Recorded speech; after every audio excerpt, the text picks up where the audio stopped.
राम राम भाई सारियान। दोस्तों, हाल ही में हमने देखा कि मेनका गांधी ने इस्कॉन पर यह आरोप लगा दिया था कि इस्कॉन अपनी गौशालाओं की गायों पर और उनके बछड़ों पर जब वो किसी काम के नहीं रहते तो उन्हें कसाई खानों में भेज देते हैं। परिणाम स्वरूप इस्कॉन ने मेनका गांधी पर 100 करोड़ का डिफेमेशन केस फाइल कर दिया था।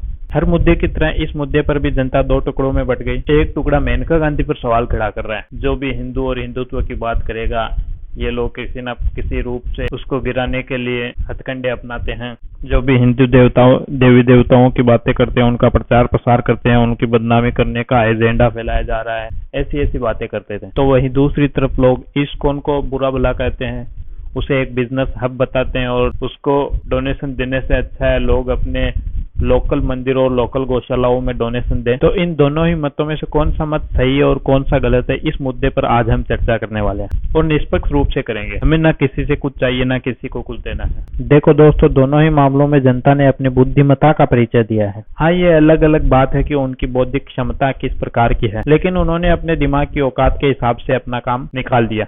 अब इस मुद्दे में इस्कॉन सही है या मेनका गांधी सही है, इसका निर्णय हम दोनों के तुलनात्मक अध्ययन करने के बाद करेंगे। पहले यह जानेंगे कि उन्होंने पहले क्या किया था और अब क्या कर रहे हैं, और उससे उन जानवरों पर क्या प्रभाव पड़ेगा जिनकी वजह से ये मुद्दा खड़ा हुआ है। आखिर हमें उनके जीवन के बारे में भी तो सोचना है। या यह धरती केवल इंसानों के लिए ही बनी है? क्या इस धरती पर जानवरों का कोई अधिकार नहीं है? क्या हमने गौशाला बना दिए तो क्या उनको चलाएंगे भी हम अपने ढंग से ही? क्या हमने यह निर्णय लेने का अधिकार ले लिया है गौशाला बनाकर कि हम गायों को कैसे रखेंगे? हम जैसे रखेंगे उन्हें वैसे ही रहना होगा। हम डिसाइड करेंगे ये खाएगी तो इसको यही खाना पड़ेगा, और अगर ये गाय यह खा रही है तो इसके बदले उसे इतना लीटर दूध देना ही पड़ेगा, अगर नहीं देगी तो मैं इसे कसाई खाने में दे दूंगा। ऐसा थोड़ी होगा। इसी मामले पर हम चर्चा करेंगे आज। सबसे पहले मेनका गांधी कौन है? दोस्तों, हमारे गुप्त सूत्रों की माने तो मेनका गांधी एक महिला है और वो बीजेपी की एक प्रतिष्ठित नेता भी है। इनके सामाजिक कार्यों का इतिहास अगर हम देखें तो हम देखते हैं कि यह हमेशा बेजुबान जानवरों की आवाज बनने की कोशिश करती है।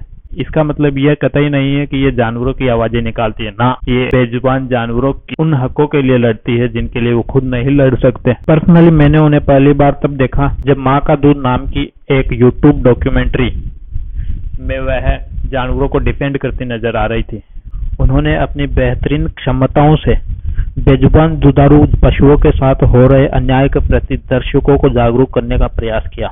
उन्होंने कैटल स्मगलिंग जैसे मुद्दों पर ऐसे ऐसे पॉइंट्स सामने रखे जो ना सिर्फ थॉट प्रोवोकिंग थे बल्कि सही डायरेक्शन में भी थे। अगर उन पर अमल कर लिया जाए तो आज भारत में किसी भी गाय की स्मगलिंग नहीं होगी।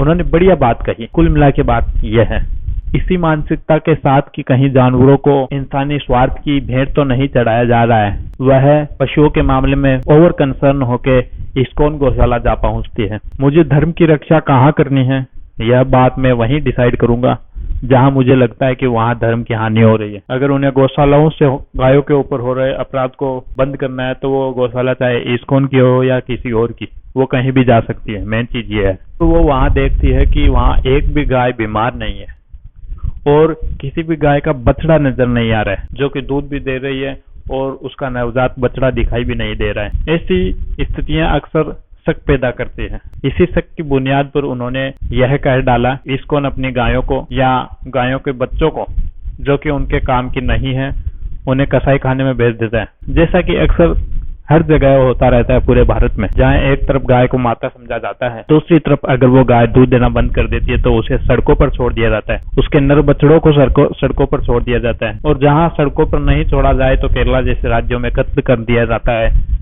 या ऐसी जगह भेज दिया जाता है। बांग्लादेश में स्मगल कर दी जाती है ताकि उससे मुनाफा भी कमाया जा सके और कचरा भी साइड में हो जाए। ऐसी मानसिकता भारत में है। अब जो ये मेनका गांधी ने इस्कॉन पर आरोप लगाया है, यह सच्चा है या झूठा? लेकिन इसके बदले में इस्कॉन के द्वारा 100 करोड़ का डिफेमेशन केस फाइल कर देना, यह कुछ न्यायोचित नहीं लगता। अगर इस्कॉन अपनी जगह सच है तो उसे जांच की मांग करनी चाहिए या ऐसे साक्ष्य प्रस्तुत करने चाहिए थे जो यह सिद्ध कर सके कि इस्कॉन के द्वारा किसी भी हाल में किसी भी पशु के साथ क्रूरता नहीं बरती जा रही है या किसी भी पशु को कसाई खानों में नहीं भेजा जा रहा है या पशुओं से किसी भी प्रकार की स्वार्थ सिद्धि नहीं हो रही है। अगर इस्कॉन यह नहीं कर सकता था तो उसे गौशाला रखने का कोई अधिकार भी नहीं है। लेकिन आइंदा अपने ऊपर कोई सवाल न उठाने पाए और चेकमेट देते हुए उन्होंने 100 करोड़ को ऐंठने का प्रयास किया। यह इस्कॉन ने उचित नहीं किया। कहीं चोर की दाढ़ी में तिनका तो नहीं। चलिए हम इस्कॉन के बारे में जानने का प्रयास करते हैं। इस्कॉन जिसने पूरी दुनिया को कृष्णा नाम जपने के लिए आमंत्रित किया है। इस्कॉन जिसने पूरी दुनिया में सैकड़ों बड़े बड़े मंदिर बनवाए और ऐसे ही न जाने कितने धर्मार्थ कार्य किए। लेकिन क्या इतने धर्मार्थ कार्य करने के बाद किसी को यह अधिकार हो जाता है कि वह अपने स्वार्थ सिद्धि के लिए गायों को प्रताड़ित कर सके, मायावी लाभ के लिए, तुच्छ लाभ के लिए किसी भी पशु को परेशान कर सके किसी भी प्रकार से?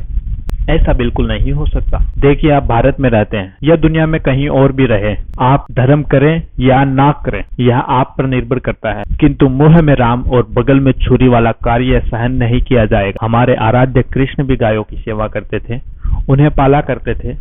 इनफैक्ट उनका तो नाम ही गोपाल था। अब मैं इस्कॉन के सभी भक्तजनों से यह प्रार्थना करना चाहता हूँ कि देखिए, आप कृष्ण का नाम लेते हुए किसी पशु के साथ हिंसा करते हैं अथवा उसके साथ हिंसा होने देते हैं या उसे सहन करते हैं तो आपके द्वारा 100 जन्मों तक फेरी गई कृष्ण के नाम की माला भी व्यर्थ चली जाएगी। याद रखिए, आप इस्कॉन से हो सकते हैं लेकिन इस्कॉन श्री कृष्ण से। याद रखिए, आपकी नजरों के सामने जमीनी स्तर पर कुछ भी इस्कॉन के द्वारा गलत किया जा रहा है तो उसे सामने लाइए। अगर इस कार्य में इस्कॉन आपके खिलाफ खड़ा हो जाएगा तो पूरा भारत आपके साथ खड़ा रहेगा।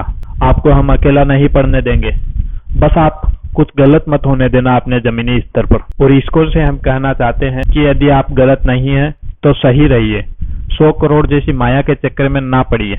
आप परोपकार कर रहे हैं तो करते रहिए, आप अपना कर्म करते रहिए। धरती पर नाम बदनाम होगा या नाम होगा, इससे क्या ही फर्क पड़ जाएगा? इससे क्या ही सुधर जाएगा अथवा बिगड़ ही जाएगा? धरती से आपको कुछ मिले या ना मिले, वैकुंठ में आपको परम स्थान ही प्राप्त होगा। हरे कृष्ण हरे राम। आज्ञा चाहता हूँ।